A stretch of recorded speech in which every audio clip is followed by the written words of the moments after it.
What's up guys, I'm CandidCrandell and today I am talking about Pretty Little Liars Season 4, Episode 17, Bite Your Tongue.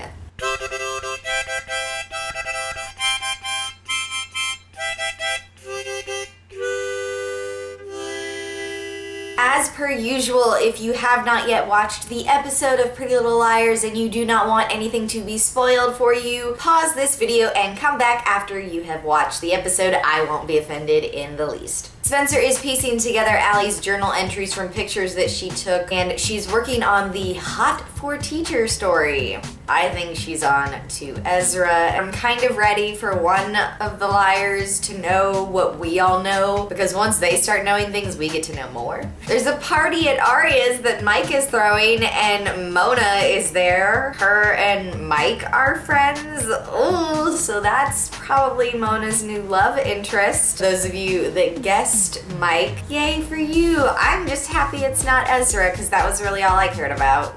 We all know that. Maggie is back in this episode and she's talking to Ezra. He finds out that Malcolm is still in Seattle and she didn't bring him with her. Ezra says something really creepy. Oh, it's not worth getting all mad about. People get what they deserve eventually. What does that even mean? Like, who is he mad at? I think that's my biggest question after this episode. All the sketchy things that we have found out about Ezra Fitz at this point, and I still can't really figure out his motive. Holbrook is back in Rosewood for whatever reason, and he's apologizing to Hannah and her mom. Why is he back? Does he think that there's more to find? Are they closing in on Ezra? Maybe that's why he's getting a little cagey. Ezra invites Mona into his classroom and tells her to shut the door, and we don't get to see anything else, and I'm extremely distraught about that. If not for the scenes where Mona's all over Mike, I would be really concerned. Whose side is she on? If she's on Allie's side, then she's probably not on Ezra's side, unless Allie and Ezra are on the same side and they're fooling us all. And if they're on the same side, I'm gonna be pissed. Holbrook gives Hannah a clue in terms of the mystery girl in Allie's grave. He doesn't really know it, but he's talking to her about mystery books and saying that it always comes down to teeth. Hannah is reading books and onto things. I like single Hannah, she's fun. Ezra is texting someone about the fact that there's been a setback regarding Allison. We don't see who he's texting. Know who it is, because clearly it's not Allison. Maybe it's Cece, but I don't think it's Cece, because if Cece is the person in the car that he was yelling at, I've watched it a couple more times, I still think it's Cece, but I don't know who really does. I'm sure we'll find out when we're supposed to. But he's clearly on the phone with someone else who is on his team, and he's telling them that there's been a setback. That to me says that he's reporting to someone else. So maybe he's not at the top of all of this? Maybe he's working for someone? He's definitely involved. No more denying that. Megan. Ezra's text is interrupted by Mr. Fields coming in and being like, hey, how's Emily doing in school? She seems a little off. Could you help her get on track? No! Do not ask him to help her get on track. Spencer figures out that Allie used to go to a pub called The Hart and the Huntsman with the older boy, and we get to see an Allie flashback of her sharing her stories with him. Before they even show that it's Ezra, and before Spencer knows that it's Ezra, I think we as the audience are all pretty clear about the fact that it's Ezra. The important detail, though, is that Mystery Man is there and he's eating boysenberry pie and drinking a beer. So what does Spencer decide to do? Go to the Hart and the Huntsman, of course. And who does she find there but Ezra Fitz eating boysenberry pie, not drinking a beer yet. No beer.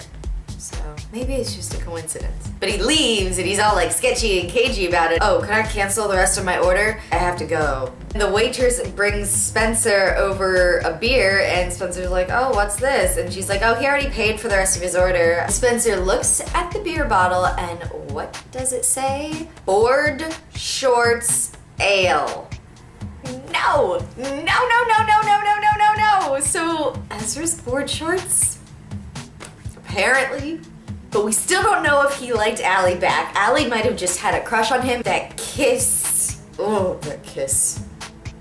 I'm like vomiting a little in my mouth. I know that technically, Allie was seeing him before Arya was, but I'm just not okay with it. Allie and Ezra? No, I don't like it. We don't know if what she wrote in the journal actually happened. We know that Allie stretches the truth. Maybe she tried to kiss him, and maybe the moment after that is him being like, whoa, that's not cool. But we've all been under the impression that Board Shorts is the one that got Allie pregnant. Yes, so in theory then, if Ezra is Board Shorts, then he got her pregnant. Hannah goes to the dentist to look for dental records, and it's so awful. Ezra Fitz, you are not a dentist. I kind of hoped that it was Ren, because at least Ren's been to medical school. Emily is co-directing with Mr. Fitz.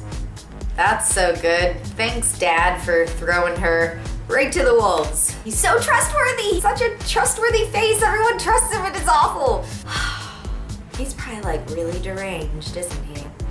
I keep thinking about how Allie says the guy I like likes to make movies, and I thought he just liked to make them of me, but I found out he liked to make them of other people, and she was probably talking about Ezra. A put a message in Hannah's tooth that says, I told you, dead girls can't smile, stop looking, A. All new level of creepy has been reached. Sticky notes in teeth.